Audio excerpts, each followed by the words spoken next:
So we're getting a bit of a pattern here with Orange County over the last 6 matches, I believe. Win, loss, win, loss, win, loss type thing. Oh, hey, there was lightning in the match this past weekend, and I think most of us, at least the Orange County fans, were confused as what the heck's going on with this lightning delay, weather delay. Hey, we'll talk about that. Let's talk about some other stuff. We'll get this thing started. Welcome to the Show of Champions. This is the Orange and Black Soccer Cast.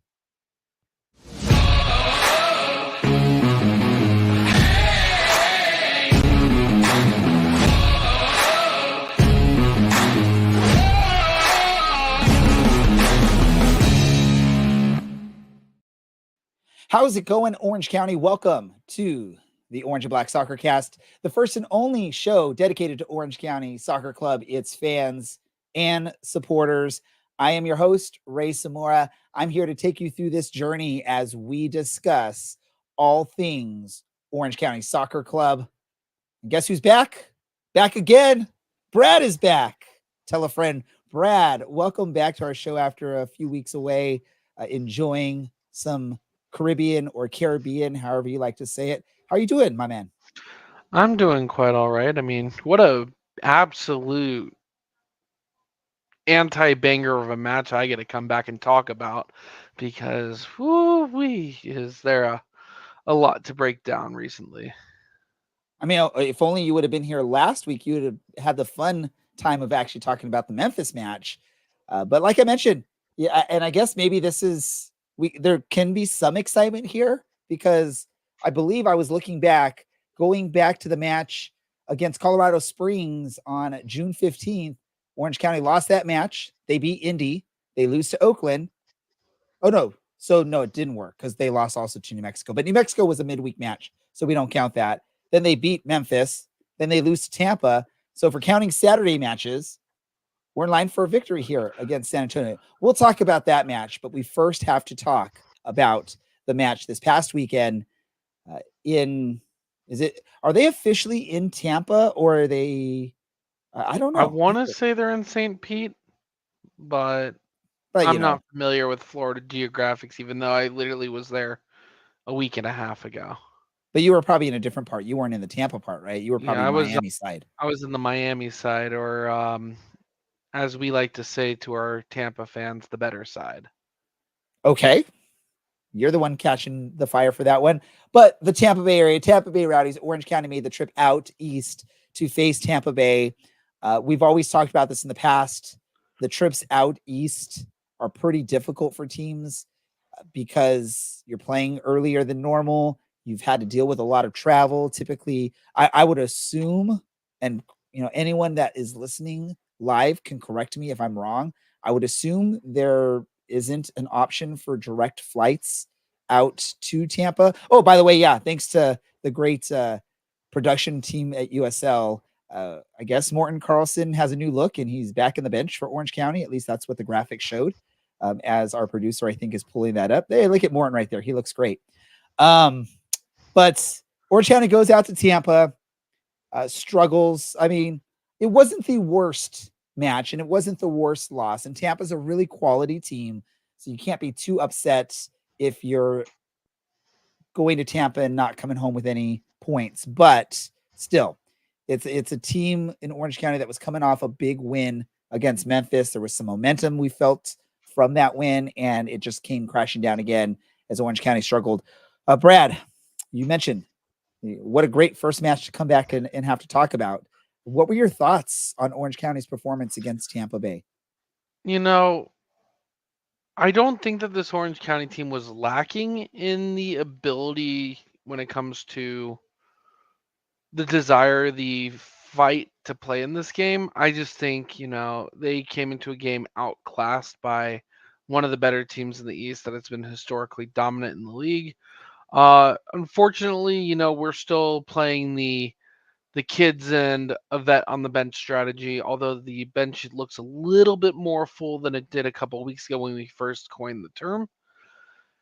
And we played like it. Ben Norris gets a red card early in the second half off of 2 yellows and just showing, he's a kid playing in a game that unfortunately Tampa Bay is a really good team. we're really missing, in my opinion, here, Kevin Partita. Because obviously Chata's a good player. No one's going to contest that. Miles and Nakim are both good players as well, but Kevin Partita here, I think, would have been a little bit of a fire under the Tampa Bay Rowdies lineup. Definitely causing some trouble. But a couple of questions I do have. Why the double sub at halftime for both Nakim and Miles, bringing on, I believe it was Chavez and Fox. Obviously, Tampa Bay scored a couple of early goals. One of them was definitely a howler on Mr. Colin Shuttler, letting the ball in through his legs. But the other one, just falls on the defense, just giving up an easy goal to Cal Jennings right after the weather delay. So, you know, we can't really talk much about the offense. There still isn't much offense when we're still a little hurt, but clearly outclassed this game, in my opinion. Yeah, it was a tough one. It's hard to tell from some of the angles and the replays if there was a slight touch on that first goal. We saw the ball basically Colin Shuttler gets megged on that goal, which you don't really see goal that happen to goalies much, especially a goalie the quality of Colin Shuttler. So you have to think there was probably the slightest of deflections on that ball that knocked it a little bit out of the way of Shuttler.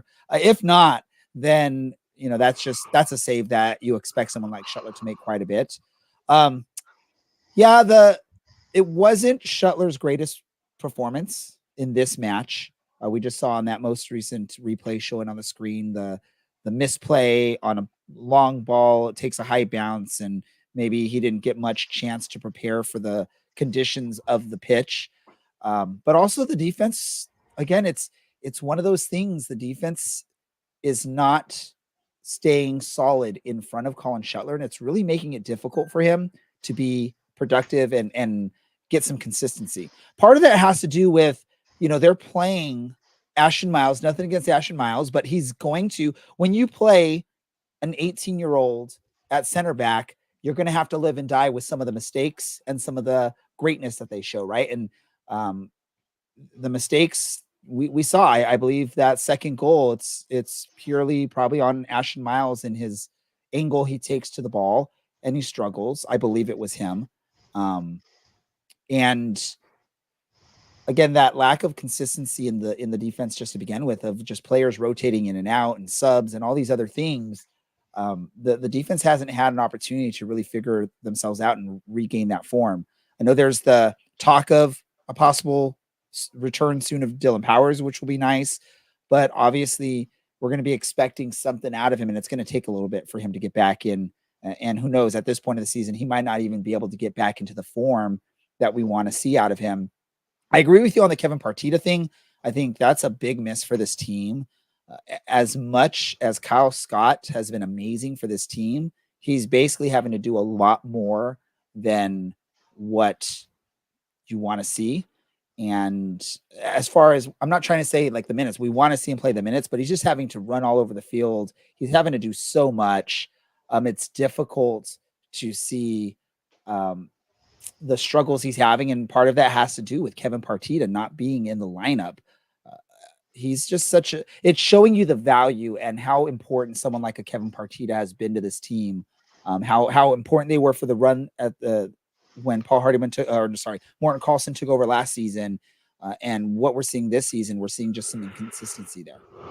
I have to say, probably this match, as much as I think he wasn't being helped out, Colin Shuttler has to take a big chunk of why this team didn't win, because I at least that first goal should have been saved. Again, unless there was a deflection that really throws out, but you can't see that, or maybe there was. It's weird. I know I'm like rambling all over the place here. I get it. Like, I believe back in the days, goalies would drop to their knees and sort of make sure there's no path for that ball to get past them if it takes a weird bounce. But I feel like the modern day goalkeeper, they do this whole like one leg kneeling on the ground, the other one up, but it leaves that opening there, which we saw the ball go through from Colin. What are your thoughts? I just rambled a bunch of stuff, Brad. Do you have any disagreements with anything I said? I don't think this game falls square on Colin Chetler's shoulders. Obviously, the first goal, Howler, completely on him. I think the second goal, like you had mentioned, definitely falls under the defense kind of giving up an easy counter, and Colin Shuttler's kind of lost in the middle. But he also makes some good saves, like he did just now on the screen in the 72nd, 73rd minute. Uh, you know, Colin Shuttler's the reason we didn't lose this game 4-0. But definitely the reason we lost this game at least 1-0. And unfortunately, a couple chances for Orange County to earn a point back. Cameron Dunbar off the right post, as you see on the screen again, and some returns in having Dylan Powers back. But clearly the roster is still missing some big name players. We mentioned Kevin Partita. Thomas Among's not in the lineup right now. But this isn't necessarily Tampa Bay's full lineup either. They started a 17-year-old Nathan Worth, who played 60 minutes in the game. They're missing Forrest Lassa, one of their best defenders, and Leo Fernandez, one of their best offensive players. You know, Orange County definitely had its opportunity early on to stay in this game, but an early mistake and then the rain delay, and Tampa Bay really came out fighting a lot in this game. Just led to, I think, a game that we all were going to really pencil in as an Orange County loss. Yeah, I don't think anyone was anticipating a win. Maybe we could sneak away with a point in this match, obviously with the early goal, and then the weather delay, and then an early goal after the weather delay. It sort of uh, deflated any potential energy. I will give props, and I believe I was seeing that. I believe producer Andy threw up some comments on the chats. The team at least looked like they were still fighting through till the end. It didn't look like a team that was they got deflated and they were sort of giving up and just sort of running through the motions. They were trying. You mentioned Cameron Dunbar. Unfortunately for him, he just seems to be going wide right on every shot that he takes. He is taking them from some difficult angles this season, so obviously, but maybe if that ball is an inch further to the left that he hit the post on, it goes in, it changes the rest of that game, and maybe we can fight for a point. But being down to on the road in Tampa, where I believe it was pretty hot and humid, I believe when I checked when we were waiting for the weather delay to stop, it was still like in the mid to high 80s in Tampa. And obviously, with thunderstorms rolling in and out, there's humidity. I'm sure that's really difficult for the players. Everyone thinks, oh, it's a night game. It's not going to be that hot. I mean, heck, humid and 86 degrees is difficult to deal with. It's a struggle. It's a struggle with what's been going on. But props to the team for at least not giving up. But you look at the XG chart, I mean, it's mostly green. That sort of tells you, as much as we like to think it wasn't as bad as it could have been. I mean, the fact I know XG is just one stat, but the full pretty much mostly green everywhere. And again, XG chart from courtesy of American Soccer Analysis.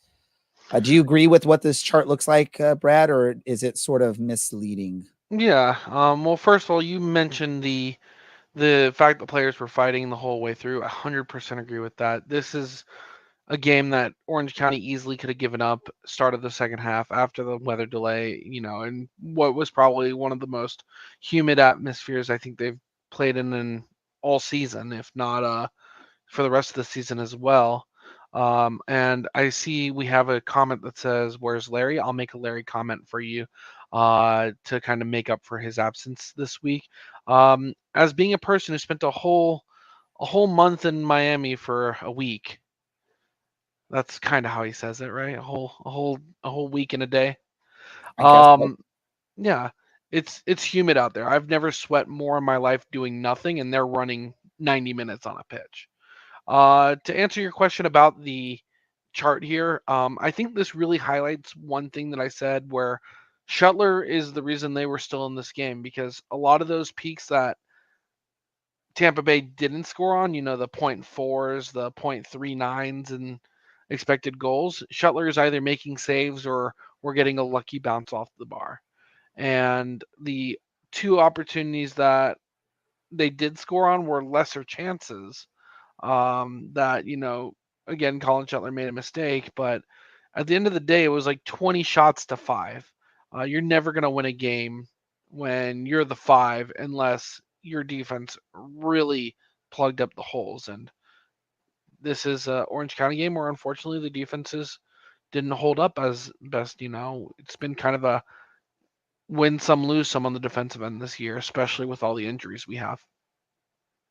Yeah, and maybe I was a little overly harsh on Colin Shuttler, and also I do.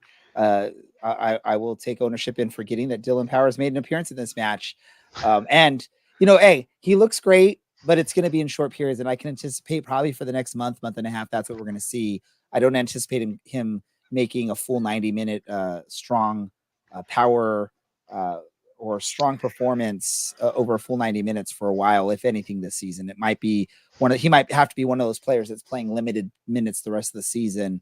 And then maybe if we sneak into the playoffs, if he can stay healthy, he can maybe push and play close to or a full 90 minutes at that point. But anytime someone's been off the pitch that long, it's going to take a while for them to come back, no matter how well they look. And that is, I think that's going to be at this point, that's sort of like the story of the season. And I know we still have a ways to go. I know we still have a few more months to go, but the story of the season is like what could have been with all the injuries and the missing players and all this stuff going on. That's just part of this. And I think even when some of these good players come back, it's going to be difficult because of the lack of chemistry that this team has built. And no matter how well they all played together last year, it's still a different season with a different head coach and some different tactics going on. So even if we go back to what we were penciling in as the original starting 11, it's still going to take some time for them to rebuild that chemistry, which is going to be difficult. We've talked about in the past, team can sneak in to the 8 seed, and who knows if they're on a good run and on a little bit of a roll, it could end up in something really, really amazing and really beautiful. To do that, oh, go ahead, Brad. Oh, to re-emphasize that, team can sneak in the 8th seed. That's where Orange County is right now at 24 points. 4 points above our opponent this upcoming week, 3 points above everyone's favorite little butterflies. Orange County, 8 seeds out of a 12-seeded conference is very generous. You don't have to be a good team to make it to the playoffs, but in order to win in the playoffs, you got to be a good, great team, especially if you are a lower seed. Teams like Oakland, who were 8 seeds that won in the playoffs, it's easier to get in, but you have to see Orange County doing better, especially over the next 2 months if we're A, fighting for a playoff spot, and B, gonna do anything once we get there. Here's the scary part when you're talking about the position that Orange County's in and who's right behind us. Those are 3 teams that are typically better quality teams in this league. And if it comes down to those 3 teams fighting for the A spot, obviously things can change between now and the end of the season. But that's a very scary proposition if Orange County is battling Phoenix and San Antonio for the 8th seed heading into the playoffs. So the hope is that Orange County can maybe go on a bit of a run sooner rather than later, bump their way up the table a little bit, not have to worry about fighting off a San Antonio or a Phoenix or say a Monterey Bay or whoever else is battling for that spot.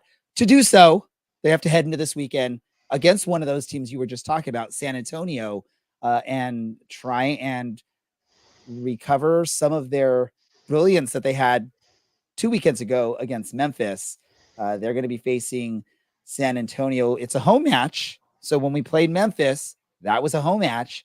We played great. Also, we just talked about it, the pattern that's going on here for weekend matches, win, loss, win, loss. We just lost. That means maybe a win happens. And I know people think Ray is dumb for believing in all these weird, patterns and weird numbers and all this weird stuff. But hey, you got to look at something. And that's something that I can look at when I'm just looking at stuff right now. San Antonio, again, one of those teams you do not expect to be out of the playoff picture when you just think of the name San Antonio. Who knows? Not even paying attention to what their roster looks like. They tend to be a really consistent team in this league. Does anything scare you about this match against San Antonio, Brad? I mean, one player and one player alone, that's Mr. Juan Agudelo. Beyond him, Mitchell Tainter is one of the better defensive players, and unfortunately, the San Antonio team's having a lot of the same problems that we are, with the yips and not being able to find the back of the net. Recent form, they won their last game against Phoenix Rising, but before that, they have lost a grand total of 5 matches in a row, and 6 of their last 8. So this is a team that, historically speaking, 2 years ago they won the title, but now this team is floundering, just like Orange County is. You mentioned they're typically at the top of the table as well with Orange County and a couple of other Western Conference greats. So this is going to be, in my opinion, the best rebound game. It's at home. It's late in July. It's a game that Orange County should be competitive in. And if there was a chance that we would be kicking off our late season run and putting ourselves into a position to win, this would be the perfect game to circle on the calendar in the next couple of months. Here's something more positive to look at. If you look at, yeah, they just beat Phoenix, but like Brad said, they were on a 5-match losing streak prior to that. Their previous win before that was against Memphis. It was only a 1-0 win against Memphis. So, and regardless if it was in Memphis, we did pretty good when we were in Memphis this season. So if you want to look, Haven't been yet. we have been. We Have played we? in I Memphis, thought we Brad. have. Go check it out. I was in Nashville while the team was in Memphis, and I had been in Memphis the weekend previously. That's the only reason I know that. Oh, my apologies. Yes. I'm backwards. So I was looking at San Antonio's schedule. yeah. So maybe there's another way to look at the positive, right? Is San Antonio struggling? Thus, the reason why they're sitting out of the playoff picture right now is they're struggling worse than Orange County is right now. Obviously, if they don't go on a 5-match losing streak, they're not sitting outside of the top 8. They're probably knocking us out of the top 8 right now, and they're somewhere up there. But Orange County, this is a rare match where Orange County fans can actually look at it. It's like, hey, Orange County is in a better run of form than San Antonio is over the last 5 matches. And you look at common opponent like Memphis on there. There's something to look at there.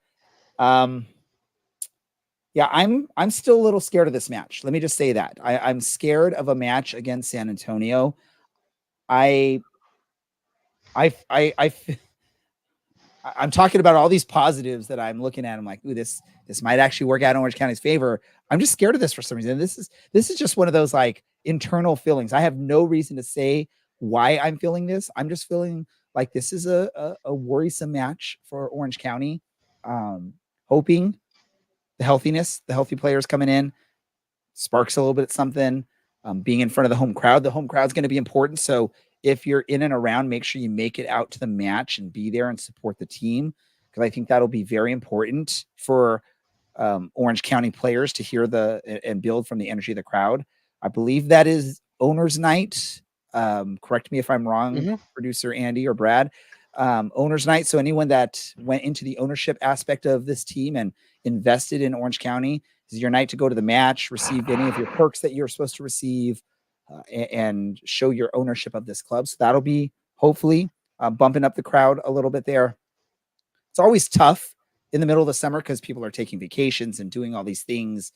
But the hope is, and maybe this will ease some of my worry, is we'll have a nice big crowd, supportive crowd, energetic crowd, and it'll help push the Orange County players to just do that little extra. And maybe it can be like it was 2 weekends ago against Memphis, where we're scoring goal after goal after goal with pretty much no answer really from the opposing team.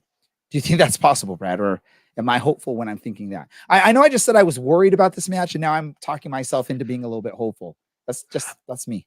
I mean, look back to last season when San Antonio came late down the stretch and played a really tough game to Orange County. This is going to be a physical game, just like the games against Oakland and Sacramento are. San Antonio is one of those teams that, they're not a direct rival, but they've always played Orange County very, very tough. And for most teams in the league, they have a fight to fire or fire to fight. And you have every right to be worrisome about this match. I'm not going to say that I'm worried that San Antonio is going to come in and drop 4 or 5 goals on us like other teams in the league could, like Louisville. But San Antonio is they're gonna come in and definitely set the tone when it comes to aggression in the game, and especially with the team of younger players. I know Ben Norris is suspended for this game, but with players like Bryce Jamison, um, anything can happen, especially against a team that's going to be aggressive and going to set a physical tone. Well, let's do it. Let's talk about what we think is going to actually happen in this match. Let's do some score predictions. Before we do that, I don't know if we have the graphics because I know our production software is having some glitches this evening. But Brad can go over. I think he'll potentially have some information he can share with this. Yeah. I'm gonna let Brad look up that information and he can share with us what's going on. In case we don't have graphics, we can just do it verbally. Yeah, so I'll give Andy a second to get it up if it's not already there. If not, really the only thing that's going to change this week is second place is no longer Andy. It's actually Kayvon out of the County Line Coalition as a whole, and Taylor is just running it away.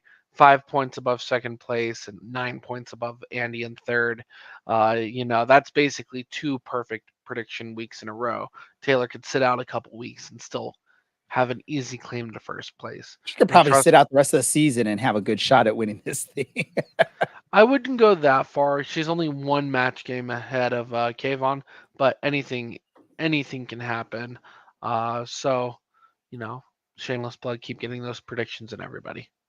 Awesome. Yeah, make sure you do so we can keep track of that. Brad's doing a great job of trying to do that, and over the last couple of weeks, he's been out, so he's been catching up. So if we don't have graphics shown here, we definitely will send out something in the social so everyone can see how that's going. What's your prediction for this match, Brad? At home against San Antonio, are you looking more towards what we saw at home against Memphis, or are you looking at more what we saw this past weekend against Tampa? I think this is going to be a very aggressive game, a very physical game. I'm going to be positive here, positive Pete, and say 1-0, but I'm not confident in any prediction I can make right now. You know what? I'm going to go this way. I'm hoping that this is going to be like 2 weekends ago, like it was against Memphis, a struggling San Antonio team. I know they just came off a win against Phoenix, but that's another team that's struggling right now. Again, we talked about it. This is actually a team that Orange County can look at and say, "Hey, we're in a better run of form than our opponents coming into this weekend." So I'm going to go crazy. I'm going to go 3-0. I'm going to go for a shutout. I want to see shutout Shuttler come out this match if he's playing. I'm going to go 3-0 Orange County for this prediction, and I will make sure to get that in. Let's move on. Let's bring on our next guest, or our only guest for the evening, making a second appearance here on the club, and that is, as the official title is still interim head coach, I believe. That's Mr. Paul Hardiman. Paul, welcome back to the show. Yeah, good evening, everyone. How are you? Doing good. And can I just say apologies for this weekend? I know Saturday didn't go great for Orange County, and I'm sure as a fan or someone from England, Sunday's result wasn't exactly what you were hoping for. Let me just ask you about that Euro final. What did you think of the performance from the England team, and what did you think Spain did to win that match? Well, first of all, obviously disappointed from the Saturday. We probably didn't play. I just heard you talking there about the Memphis game, and when we played against Memphis, I thought we were very good, and it was great that the performance reflected the result as well. But yeah, so Saturday wasn't the best, and then obviously Sunday we were flying back, so we got to watch the first half on the flight. But yeah, Spain are a very good team, and they were the best team in the tournament. So all credit to them. England probably didn't play as well as they can and should, but just reading all the press stuff back home about Gareth Southgate should be sacked and all this, I think it's really out of order. That people that aren't really involved in soccer are having a lot to say about it, and they're probably not even managers in their own work, so they're not managing people, let alone managing a group of 24 highly trained professionals and keeping them occupied for over a month, stuck in a hotel and keeping the team morale up, and then going out and getting them to the final. So I've got no problems with Gareth Southgate and the England team, how they played. Tournament soccer is all about winning, and you have to judge it. Yeah, we were lucky a couple of times for sure, but late goals. But that's the game's 90 minutes plus these days. So it was disappointing for sure, but 2 Euro finals and 1 semi-final in the World Cup, I think he should be very proud of what he's achieved, Gareth Southgate. Yeah, and I'm not trying to deflect from Orange County. I just wanted to, because I know we're going to ask you a lot about the team, but I wanted to go elsewhere just to give you a maybe somewhat easier first question. Let me ask you about. I'm not worried about any of the questions. I'll give you. I'm a person that is. The lads will tell you, like, I'm black and white. There's no grey areas. I'll tell it how it is. I'll tell the truth. And so, yeah, don't be afraid to ask any questions, please. Don't. Well, let me ask you this, because it's definitely, we've talked about in the past, making the trip back to the East Coast is always a difficult one for a West Coast team. Going to a city like Tampa, I'm sure there's not many, if any, direct flights to Tampa. So you're having then to sort of lay over places or make connecting flights. Brad was just out in Florida last week, so he knows the humidity's crazy. And I was looking at game time temperatures. We're in the 90s, upper 80s, 90s. Lightning break. Yeah, you guys have to come off the pitch for 45 some odd minutes. How hard or how difficult is, with all of that stuff going on, how difficult is your job to set the players up for success? What does all of that do to make your job more difficult? Yeah, it is, but that's playing in the USL. There's so many different sort of circumstances that you have to come across playing here.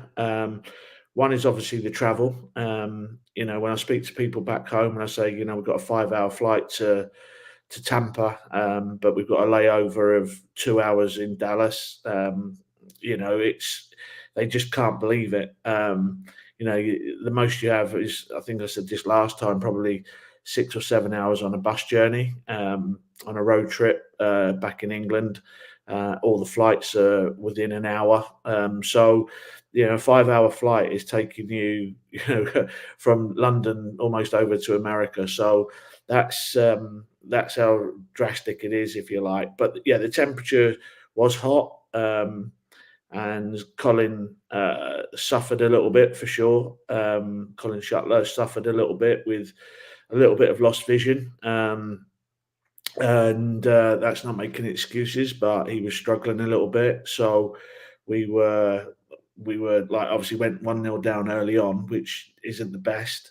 But yeah, the travel's difficult, the temperatures were difficult, but as I say, there's all different scenarios, like going to Colorado playing at altitude, going to New Mexico playing at altitude, going to the East Coast where you're having 2 flights minimum for us.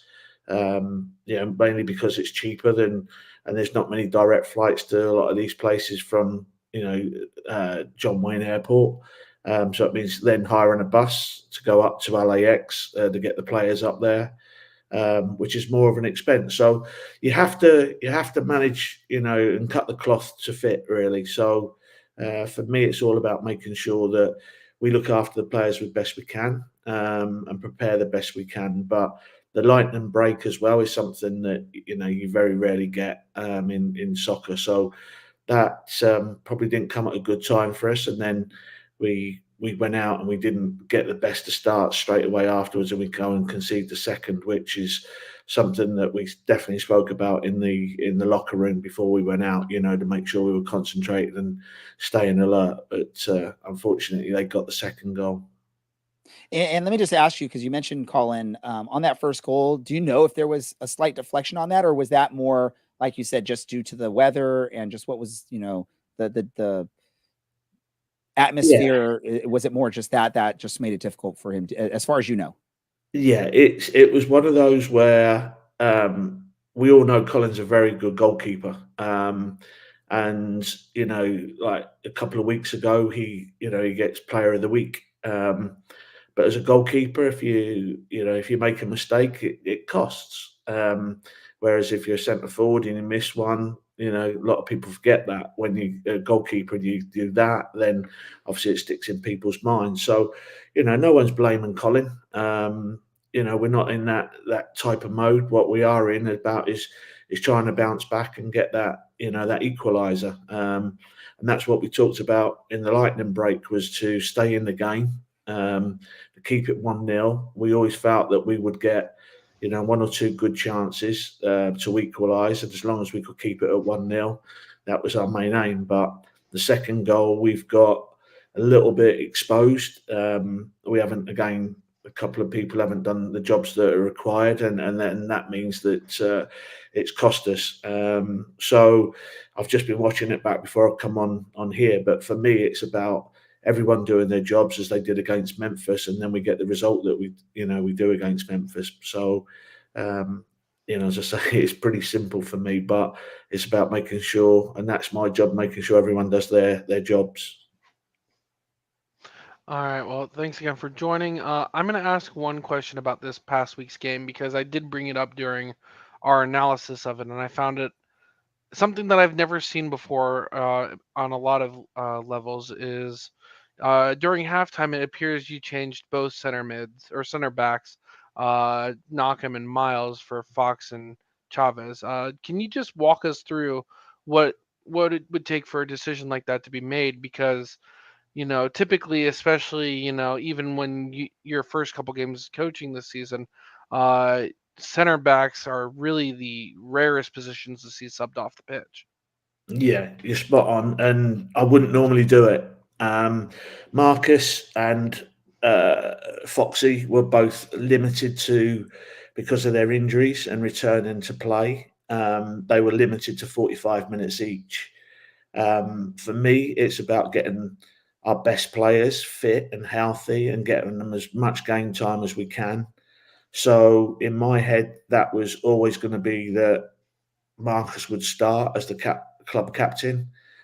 Foxy would come on for him at half time. So they both got their restricted minutes. I just felt that Ash wasn't at his best on Saturday. Carl Jennings is a very good player, caused him a few problems, and he's a young lad, and you have to manage the young players. That's been my background for a long, long time of dealing with young players and seeing what they can and can't do. And I wasn't prepared to leave Ash out there when he was struggling a little bit with the movement of Carl Jennings. When we've got Jordan Chavez, who has done well, and it was harsh on leaving him out of a winning team. I've said to the players that I don't really like changing a winning team, but also when you've got players like Marcus and Andrew Fox and Dylan Powers coming back, it would be stupid of me not to try and include them and get them on the pitch. So that was the mentality behind it. As I say, Marcus and Foxy were always going to be 45 each, and there's no other way that we can really, get them that game time that they need, other than playing them as we did. So, again on Saturday, they'll probably be restricted to a certain amount of minutes, but also depending on how they react after this weekend. They've been in training, but it's been a reasonably light session today. We'll have a harder session tomorrow, and if they come through that with no problems, then you would think that they can get up to sort of like at least 75, 80 minutes with another week's training inside them. So that was the mentality behind it. So hopefully that explains it for you. Awesome. Speaking on injuries still, it looks like that injury list is getting slightly shorter week in, week out. I remember earlier this year it was like 10 players on it. And this past weekend it was 5 with Olaski out for the season, the others being Among, Asensio, Kasipli, and Partita. Do we have any idea on the availability of those players coming back in the next couple of weeks? Yeah, I could go through it. Charlie's still going to be a long time with his shoulder injury. And Brian's obviously out, as you know, for an even longer time. So I doubt we'll see Brian again this season, which is a real shame. We miss him massively. Seth is probably 2 to 3 weeks where we'll be, hoping that we can get him back onto the playing field. He'll be back training hopefully in 2, but we'll see. Kevin Petita's had surgery now, so he's back on the road to recovery, but that's still going to be a few weeks before he's there. And Thomas Mang was unfortunate. We were hoping he was going to be available for Saturday against Tampa, but again, there was a little problem which has kept him out, and it looks like it might keep him out for another week or two. So, but we just need these players back. I think that we all agree that once we've got all our players fit, we've got a very good USL team, and we can be very competitive. The downside to it is that we've been really, really, as you've already alluded to, struggling with so many injuries. And I've never been at a club where you get it for a week or maybe 2 weeks, but we've had it for 10 weeks. Sometimes you have an illness bug that goes through the club, and you have 7 or 8 players out with that. But never like injuries like we've had, and none of them have been minor. They've all been pretty major. So it's a case of trying to manage the best we can, trying to get those players back, and we're hoping that everyone can come through and be, like you say, that list gone down to 5. I would think it'd still be around 5.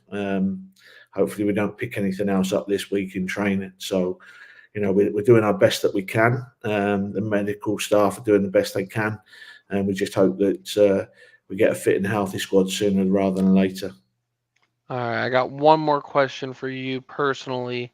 Right now, as we alluded to right before you came on the show, Orange County is technically in a playoff spot.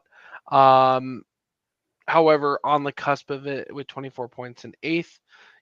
Obviously we know this team is, going to fight for that playoff spot, but with this game as I think we all agree must circle, what other games and what's the philosophy moving forward for the next 15 games I think left in the season? Yeah, 15, 6 at home, which 4 of those are pretty long trips. El Paso being the shortest one of those out of the flights, and then we have a road trip to Vegas and a road trip to Monterey Bay. So 6 away games, 9 at home, and we've almost got to make the Great Park a bit of a fortress really, and start picking up wins up at home. The games that we've got away, Tulsa, Birmingham, and Charleston, and El Paso, and then, as I say, Vegas and Monterey Bay. None of those are easy, but there's 2 or 3 that we would definitely like to think that we can get, wins or at least draws from, and then we'd be looking to get as many wins at home. So, starting on Saturday, as you said, just before I came on, the bit for me is that it will be a physical game. We'll have to stand up to San Antonio. We know what to expect. It's not, that they're just going to come and change their style. We know what to expect from a San Antonio team. So, I played for the late, great Alan Ball, and he had a great saying that you have to fight for the right to play. And in the teams that he created, he had people that were scrappers, if you like, were fighters, and got down and did the dirty work first, and then won the battles, and then went out and played. What I mean by that is you match your opponent, and you don't get bullied, you don't get beaten, and then gradually you wear them down, a bit like a boxer does, and then your class shows. So that's what we'll be looking to do on Saturday. We'll be looking to fight for the right to play, not get bullied, and then go out and do the job that everybody wants us to do, as we did against Memphis. Well, I mean, let's say with the San Antonio match, like I think we were talking about it earlier, this is one of the few teams coming in that you actually can look at the recent form for the teams, and your team, Orange County, is in a better run of form than San Antonio. So hopefully the players aren't looking at that and they're not thinking this will be an easier match than, say, some of the other matches. But that's at least nice to know that you all are at least playing a little bit better than the other team, and that's a little bit of an advantage for Orange County. Let me ask you one quick question, and then I have some questions from our co-host Dylan that couldn't make it on tonight. We saw Ben Norris pick up 2 yellow cards this past weekend. The first one was a tactical foul. I think no one has any problem. That's what a player has to do when there's that transition, and you want to, you're not going to have numbers. You have to do something to give your team a chance to get back in position. The second one, I believe, was for studs up on a slide tackle. I want to ask you this because you're involved. You've been involved with the youth development, and this is just something personally out of me that I've seen from youth soccer, at least in my experience in Orange County, is a lot of young players aren't learning proper way to slide tackle. I notice a lot of young players just go in with their cleats up, just going to take something out with the cleats. Is that something you notice with young players coming into Orange County? Is it something that has to be coached a little bit on how to properly slide tackle, or do you not see that as much as maybe youth coaches in and around the USC? Yeah, I think it's where the game's changed so much. If you actually really look at the tackle by Ben on Saturday, Ben actually wins the ball first. It's the momentum of him going and winning the ball and carrying on. And I'm pretty sure that he doesn't really make that much of a contact with the opponent. But the opponent, as they do, jumps up, screams out as though he's broken his leg, and then the referee acts on that. The game has changed, and I don't think it's for the best, in the sense of, it's meant to be a physical game. And I just feel, for me, that it's one of those where if you go in like Ben did, you're going in to win the ball for sure. And for me, it's a tough one because I do feel for Ben because he's done really well. And as you can just see there, he's won the ball. The players almost like pulled out of the challenge because he knows it's coming. And for me, it's one of those where, in my day, you would have got a massive round of applause when I was playing for a tackle like that because it shows commitment. It shows, some people would say bravery. But in today's football, that's a yellow card, and we can't get away from it. So it's not a great decision by Ben to go in, if I'm being honest, like that when he is on a yellow card. But again, we have to realise that the lad is 17 years of age. Mm-hmm. He's out there trying to impress. He's out there trying to show that he can deal with playing against men, which is a challenge that we've always put to the boys in the academy, to put them into that, because if they can't play against men, they're not physically ready, then obviously they're not ready for OC first team. So I feel for Ben in some ways, but I also spoke to him about being a bit naive for sure. He had to stand up. And the thing was I was just about to take him off and put Dylan on anyway. I asked him to go out and be as competitive as he could for 60 minutes maximum. And he knew that, so that he wasn't holding back thinking he had to try and get through a whole game. I knew that Dylan could do about 35 minutes, so that was that was in the plan for the game. But of course, young Ben's just made that error, and the thing for me was that if you're looking for positives to come out of it, we play against a very good Tampa team with 10 men.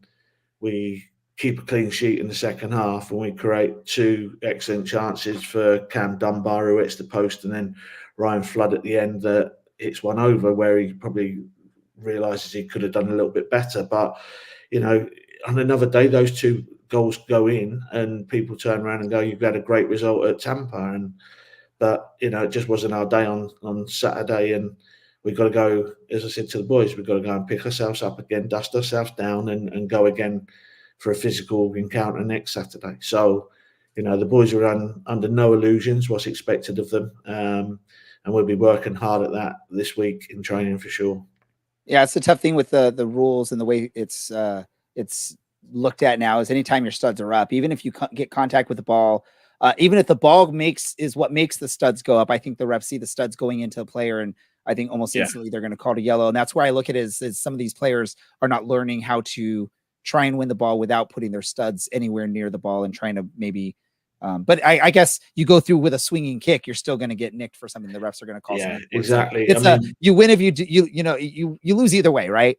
Yeah, it's as I say, the game has changed dramatically. The bit that really annoys me is, in the penalty boxes from corners where players are actually, grabbing players and almost cuddling them to stop them getting away from them, and the referee doesn't give a foul. Yet if that's done outside the box, it's straight away a free kick. Oh yeah, don't talk to me about that. I've talked about that in the show a few times. Where if it's a foul outside of the box, it's a foul in the box. I do not like. I don't get how. And trust me, I've gotten like the warnings from refs as a youth coach. Hey, stop talking to me about that, because that's one of my questions a lot of time. Hey, you call it out here, but you won't call it there. Give me my penalty. Yeah, no, you look. I've picked up a few yellow cards this season through exactly the same. It's exactly that. I don't get that players aren't allowed to, or are allowed to get away with things in the box that they can't away outside the box. I mean, prime example is the Harry Kane penalty for England in the Euros. The referee didn't give it initially, and VAR had to pick it up. So, it's a silly thing, but yeah, I think the referees and the unions of the referees have got to start doing something. FIFA has definitely got to start doing things like, give them more penalties. I mean, people want to see goals, don't they? So why don't referees give more penalties, when they're justified? But we always get them the other way. I mean, I still feel that Ashton Miles' one when he got sent off was harsh. He's just shoulder barged the player, and you're allowed to use your shoulder to, push players, and he got he got a red card for that one. So we've had a few things go against us as well this season. So I've got the indicator that we need to wrap things, but I do want to ask at least one or two of Dylan's questions. So if we can keep the answers as brief as we can, but I still want you to answer them. And one of those questions is, how did you prepare or manage the transition from assistant to interim head coach? I've got to be honest, it's not that much different. The difference is that you have more meetings with the players individually when you're going to either put them in the team or take them out of the team. But the training, Morton and I used to share most of the time anyway. It was always sort of around 50-50, what I did and he did. So that's changed a little bit because I'm doing more of that now myself. And then I'll do more presentations to the players. Obviously, he used to do that with the recap of the game, the pre-match presentation. I used to do all the set plays. So there's a little bit more work to it, but most of it is very, very similar. You're coaching the players, you're doing the best for the players, you're preparing the players. So, all that sort of sticks. And, I would like to think that Morton and I got on really well in the sense of how we wanted to play. So the game, the actual sort of like things that we're doing aren't that dramatically changing. So the players are on board with that. The one thing I want us to get better for sure is to be a more possession-based team. We need to improve on that. But otherwise, the rest of it is, we want to go out and do our best we can. And then second question from Dylan, I'm going to change it up just slightly, but on a scale of 1 to 10, 10 being 100% absolutely, 0 being absolutely no, if you had the opportunity or, if you had the chance to take away that interim tag and become a permanent head coach for this team, where would you put yourself in on a scale of, I guess, 0 to 10? Yeah, 10. I want it. There's no... I've come over from England. The first year was a fantastic year, as we all know, 2021. We won the championship. It was brilliant. The second year, my task was to set up the academy. The third year was to keep the academy going full time and to start producing players and to start selling them. And then we did with Kobe and Karady leaving, Milan going as well. So everything that I've come over for has been a success in my mind. Now I want to have the chance to, going to Tampa this weekend brought all those memories back from 2021. And there was only really Mario Lemus and Dylan Powers that were the only 3 people that were there from that night.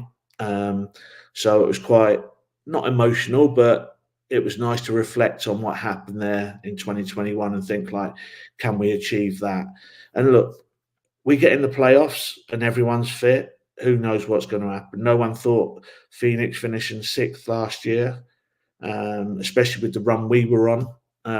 We're going to go and steal and winning all the games away from Phoenix, so anything's possible in the USL Championship playoffs, and we've got to get there for sure first, but if we get there, watch out for us. Sounds like you were listening to some of our conversation before you jumped on, because we were talking about that same thing, just getting there in the 8th seed, and with this roster, you're a dangerous roster. I'm sure the top seeds would be looking at that as a potential opponent you don't want to face. Paul, we're going to let you head out, but before we do, any last message for the fans that are going to be making the trip out to the stadium this weekend? No, look, I love the atmosphere that we're starting to create. I'd like us to be even louder, and get right behind the boys.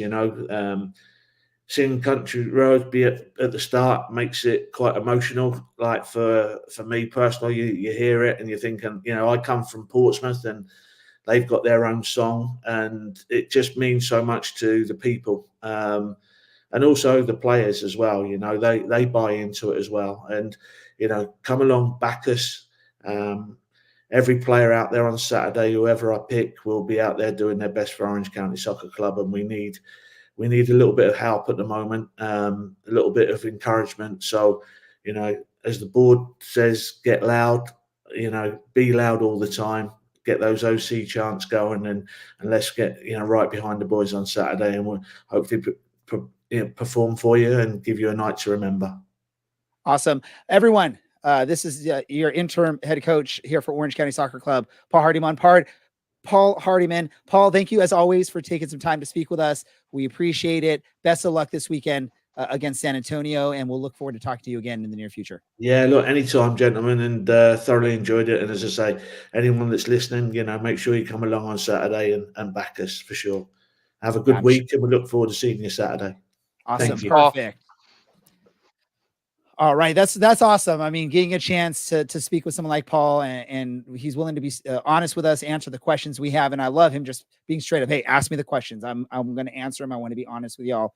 I want to give you all your answers, which is great. I forgot there was one question I wanted to ask him, but it wasn't so super important, so I skipped it. It was just, I wanted to find out if he ever learned what the reason for the yellow card he got against Oakland was, like almost a month ago, where he looked surprised that he was getting a yellow card. I wanted to ask him if he ever found out what that was for, or if he knows what he did. But maybe we can find that out in a future episode. Let's go ahead and get this thing wrapped up, Brad. And to do so, it's your favorite part of the show. What did we learn in this episode? I'll let you go first, Brad. What did you learn? Oh man, I should have prepared something for this. I learned that those people who have informed opinions about managerial positions in foreign countries such as England know what they're talking about. So those people who think that Mr. Southgate should go should shut their mouths. There we go. I learned two things. I learned that I'm not alone in thinking that a penalty outside of the box is just as much a penalty inside the box. Paul confirmed that for us. I also learned, hey, Paul 100% would love to remove the interim title from his title and become the head coach for Orange County Soccer Club. You love to see that from someone that's heading your team, even if it's in an interim basis. So it's nice to hear. Hopefully he can put up the performances, and maybe we can remove that either later this season or between this season and next season. We'll see what happens. Hey, I want to thank everyone for listening, paying attention, commenting while watching this live, or if you're listening in podcast form, thank you for doing that as well. Make sure you share any episodes that you listen to with people. Give us a like, a thumbs up, a star, whatever, a heart, whatever social media app you're on that you're using and following us, whatever type of indicator you can do it. And also make sure you go over to our website, ocscpodcast.com, to read all of the great content that's being put out by our writing team. We appreciate it. Also want to thank interim head coach Paul Hardyman for taking time to join us today, and obviously Brad and producer Andy for all the work they do on the show. Hey, this has been a fun one. Thank you for listening, for watching. It's the Orange and Black Soccer Cast, and we are out.